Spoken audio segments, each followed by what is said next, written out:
Welcome back to Halftime Report. Well, it's that time of the segment or that time of the show when we move across to commodities. Manisha Gupta joins in with more details.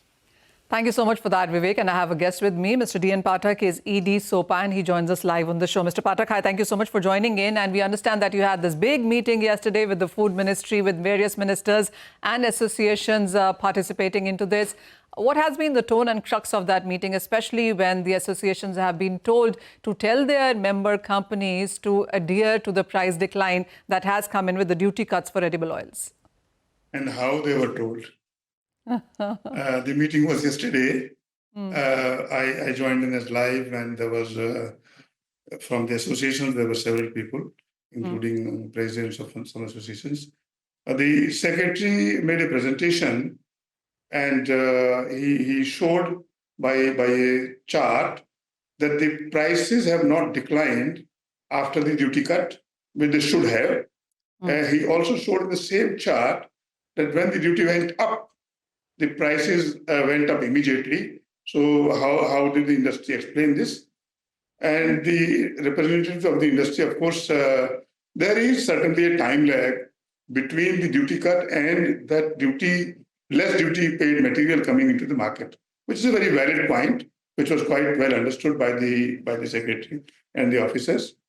It was also perhaps mentioned by the trade that when the duty goes up, the trade takes the same risk that it cannot charge a higher price on the already held stock. So there is the other way around.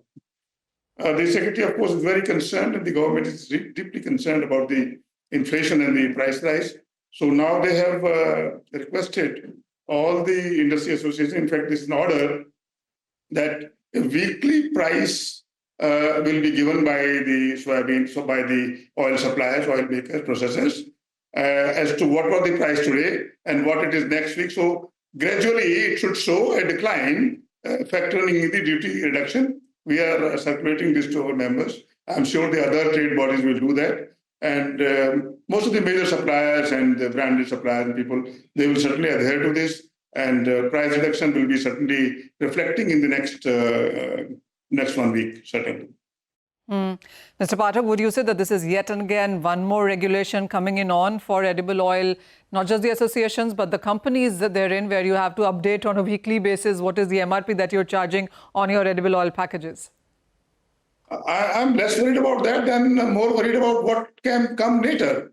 I mean, the tone and tenor of the government's decision seems to be that this is something where more regulations, yes, you're right, and maybe even some kind of inspector laws coming in, which will not be in good stand for the industry, for the trade. There may be one odd person who takes some advantage, which will always happen in such a large industry trade. We import 16 million tons of oil, which is quite a huge quantity. But by and large, the entire trade in the industry, like I can tell you for soybean, of course, our members don't import oil, very few of them do.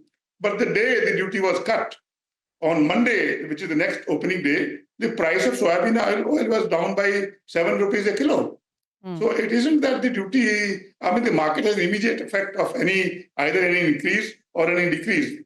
So I think this monitoring of a weekly price rise will be limited to this monitoring only, and it will not go further, wherein the people start going to factories and then, I don't know, maybe that will happen because this was hinted, of course, by one of the officials that if the trade does not behave, then they will have to be forced.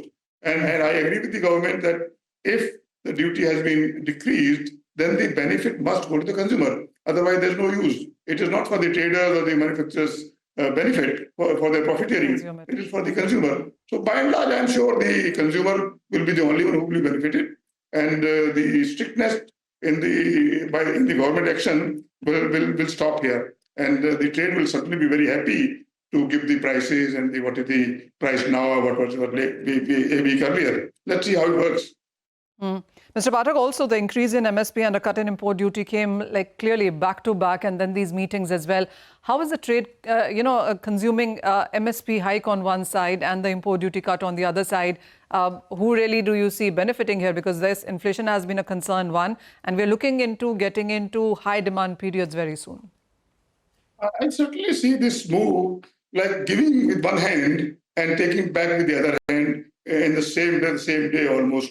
I mean, the MSP hike was and the duty reduction, they were so close together. So we've not been able to comprehend as to why this is. Of course, we know that the explanation given is that the duty differential was the problem, and certainly local manufacturing has to be addressed.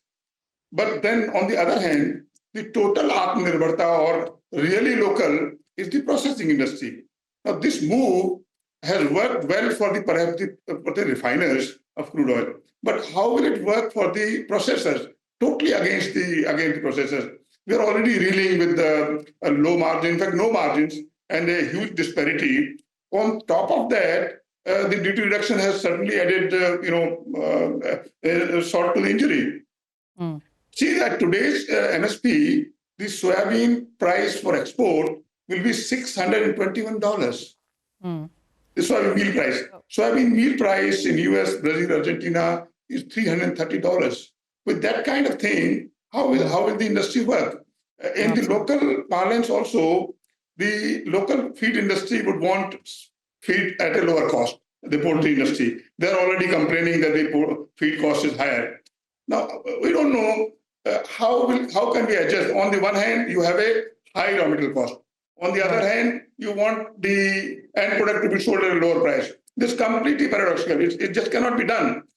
We don't care what the price of soybean is. I mean, if it's 7,000 rupees or 3,000 rupees, processors don't care. What we need is at what price we buy soybean, we should be able to get in return from DOC sale and from oil sale. As long as that equation works, the price does not really matter to us. The industry, of course, would want to. It is not, I don't think it's in the right direction. It is not. But clearly, that is something that the government isn't listening to right now, is it, Mr. Pathak? Because what you really have had a meeting with the Food Ministry, and that really has been the case as well, Ekta, where the companies have been told to lower edible oil prices, and the rest of the concerns, as Mr. Pathak said, hasn't really been addressed as of now. Okay, all right. Hopefully, it would probably be taken up in the next couple of months. But Mr. Pathak, as well as Manisha, thanks very much for joining in and taking us through that conversation. We need to take a break now with the news that the markets are still under pressure. We have the mid-cap index, which has recovered a tad bit from the day's low, so it's just about lower by around 0.5% as compared to a steeper cut that it was showing when we started off. We'll take a short break, but we'll get you more on the markets once we're back. Stay tuned.